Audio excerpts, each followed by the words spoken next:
Super excited to be here with Alex Caruso. Alex is the founder and CEO of POM Industries. POM makes some really great pepper spray out there, and really excited to dig into the business with you, Alex. Thanks, Will. Excited to be here. Straight out of the gate, you left undergrad and started what would become a pepper spray empire. Was this something that you were always planning on doing, or like where did that entrepreneurial itch come from? Well, I can tell you it did not come from what I studied in college. You know, Coming out of Penn and studying finance and real estate, pepper spray wasn't the logical next step. But it's interesting how kind of things unfolded towards the end of my college career that kind of guided me towards that. So we were coming right out of college. I don't know if you remember the Me Too movement. That was very prominent and very much in our faces when we were in college. So everyone was very cognizant of that. And going to college in West Philadelphia, like, you know how it is. It's a bit of a bubble on the campus, but as soon as you walk out of there, it could be a very dicey area. So I think there was those two confluent factors kind of at least made the idea seem much more interesting and prevalent in my life. So then it really came from my dad, where the name POM even originates from. My dad and my grandfather would spend a lot of time kind of discussing the market and stuff like that. And, I think one of the big things that they both landed on was these three words: peace of mind. And, they don't, like, a lot of the times the idea was, always being tossed around, like this entire industry, or a lot of different industries for that matter, not just pepper spray, but, personal safety and other starter safety areas. It's really about peace of mind. So that's where POM kind of came from, because my dad circled the three letters one day. And when we put them together, we formed POM. Awesome. So what next? Because obviously, like, you think of pepper spray, you normally think of like some murdered out, box. And now we have a pretty chic, approachable looking pepper spray can. I leaned on my family. So when it came to startup capital, I believe the amount was almost $30,000, which means I had zero salary. I had to make it work. I lived at home for the first 8 months of starting the business, until there was just enough to kind of get a 1-bedroom apartment in Brooklyn. Sure. I was very lucky to have a very good friend named Griffin who was able to kind of offset the rent, so to speak, for me. Sure. So you scrounge together $30K from family and friends. You have a friend who lets you crash at his place at maybe a little bit of a discount for rent. What do you use that $30K on? So does that go to packaging, to marketing spin? What does that look like? It went towards the initial run in terms of putting together the finished product. I think that's first, right? Is like doing it and having suppliers that are willing to work with low MOQs, or at least buy into your dream and stuff like that. I think that's really important. MOQ, what does that mean? Minimum order quantity, typically for parts and components, plastic and packaging. Like, you're going to run into MOQs constantly in terms of, especially when you're starting something. MOQs are always the main point of constraint when you're starting a product business, a product focused business. Because typically what you need to do is you need to kind of become an aggregator of sorts, an assembly line or a widget manufacturer. I like to think of pepper spray as a widget more than anything. It's component costs, it's labor costs, it's all these things. And you have to think of it from an optimization standpoint. Let's dig into that. You have these great cans of pepper spray. What goes into a can? Like, maybe starting with a case. Where does a case come from? The case is it comes from the United States, so it's plastic. It's injection molded. There's a can, an aluminum canister that comes out of Thailand. The largest can manufacturer in the world comes out of Thailand. They make aluminum cans. Those are where you run into MOQs, right? Like, That's a classic example of when you run into your first MOQ. Because just to order cans, it's 20,000 or 30,000 cans just to kind of get into the door. Obviously, with volume, those prices can get driven down, but they don't let you on the machine for nothing. Like, it needs to be worth their time. So that's the first thing, right? The actual pepper itself, you have to get it from you have to get quality sources. And building relationships with them over time. Pepper spray is interesting because it depends on crop seasons and yields and stuff like that. So you have the can, you have the internal aluminum canister, you have the pepper that you're kind of buying on the market. What goes into creating the actual aerosol? Well, you need a filling line. So that's where you have to have a really good and trusted partner because that's, I think, arguably one of the more important parts is the manufacturing, right? Okay. Like when you're in this product and in this thing, you need to have something that's going to work and that's dependable and that there's no really room for error. So there's a multitude of different ways that you can kind of reassure yourself of that stuff. I think the best one is using facilities that have ISO recognized performance standards and operating procedures.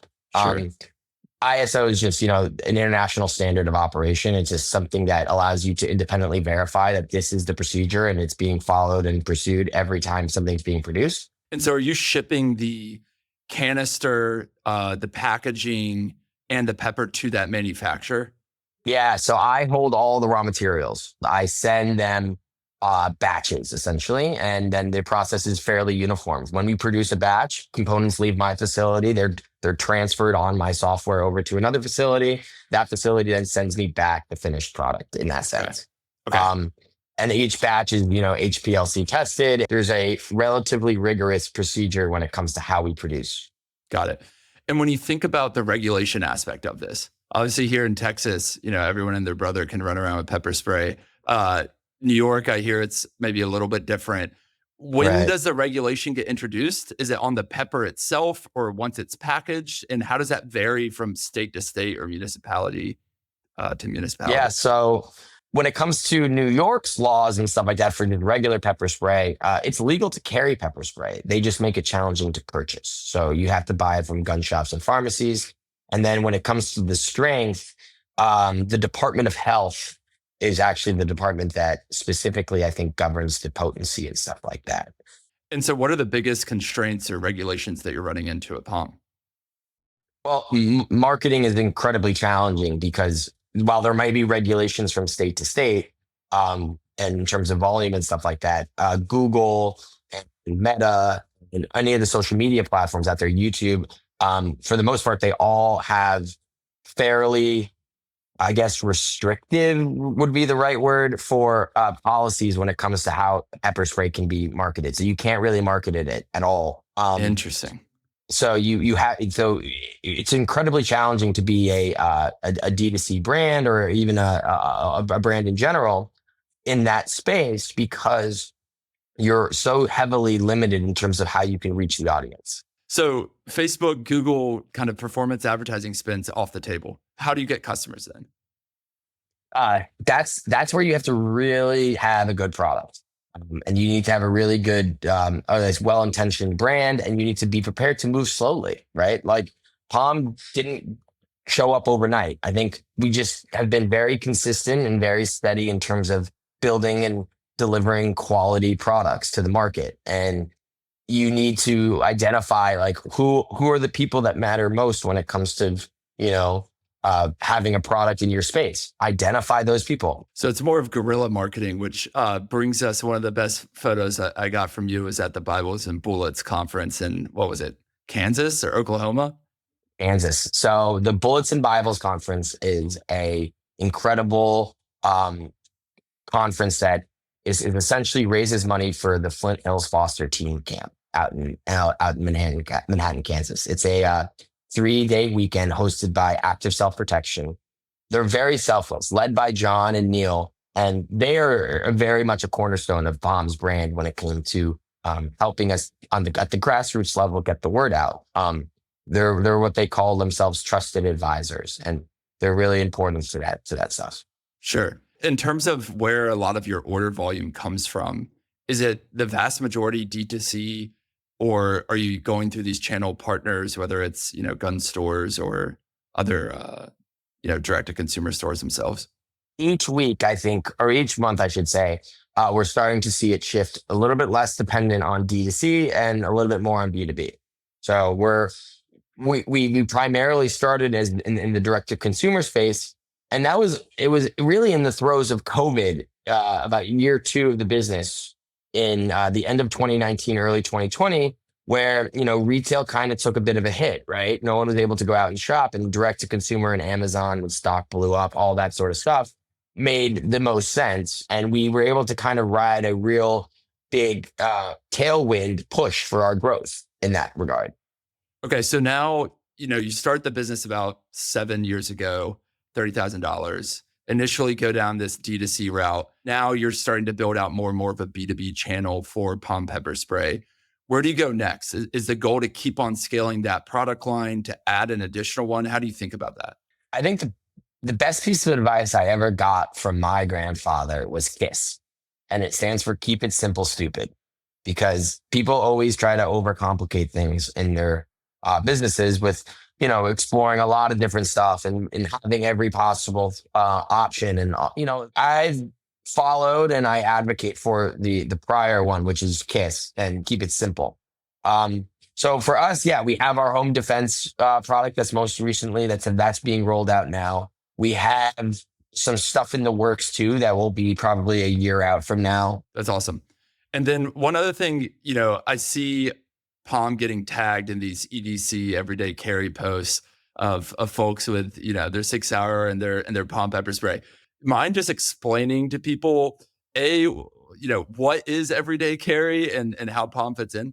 The EDC community is pretty important to POM because it is, for me, the cornerstone of a very important mission, which is to kind of incorporate pepper spray into the conversation of kind of acting as the first level of conflict resolution. So when you have an OC, part of one of POM's core tenets is that you're advocating for its use over other means. So whether it's physically fighting someone, I think that can be resolved with pepper spray. I think if you have yourself in a situation that may result in drawing a firearm, I think pepper spray would likely be an appropriate level of response in a lot of circumstances. I'm not saying it's a one size fits all product, but advocating to and speaking to the EDC crowd and having them be more geared towards carrying an OC product, I think is about presenting it as a intermediary between a harsh word and a gun. So like pepper spray has a place and it's somewhere in between those two things. And the fact that there's a pepper spray unit there and it's being used and stuff like that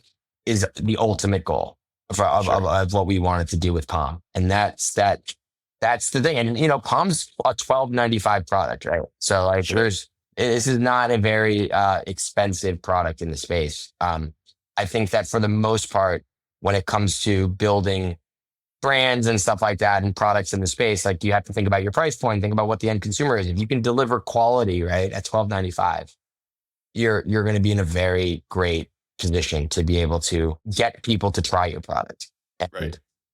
That's something that I think is very much worth pursuing. Awesome.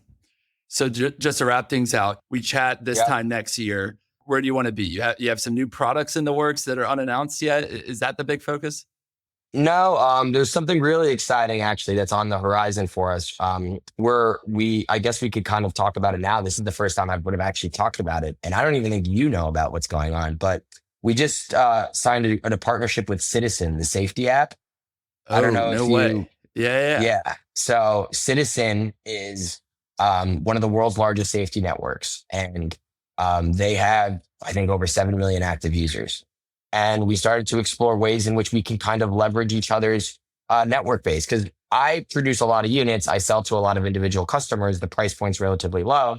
He sells the product and the software that is providing a software approach to a personal safety issue. And I'm providing a hardware approach to a personal safety issue.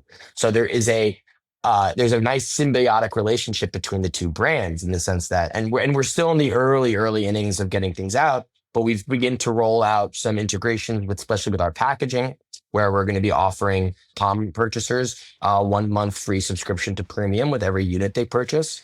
Very cool. So to close things out, it's 2025. There feels like there's a tailwind behind America. People are wanting to invest in their own self-defense. How can they get involved with POM? Visit the website, Instagram. Where can they find you guys? Definitely our website, pompepperspray.com. We have our Instagram as well. I believe it's the same handle, POM Pepper Spray. We're on Amazon. We're on Walmart. We're on any of those platforms if you're looking for safety. Chances are, if you do get a hold of me, I'm a nice enough guy that I usually send out stuff for free a lot. So don't hesitate to reach out if you have some sort of event or you want to donate units. Reach out to me. I'll be happy to support in any way I can. I love it.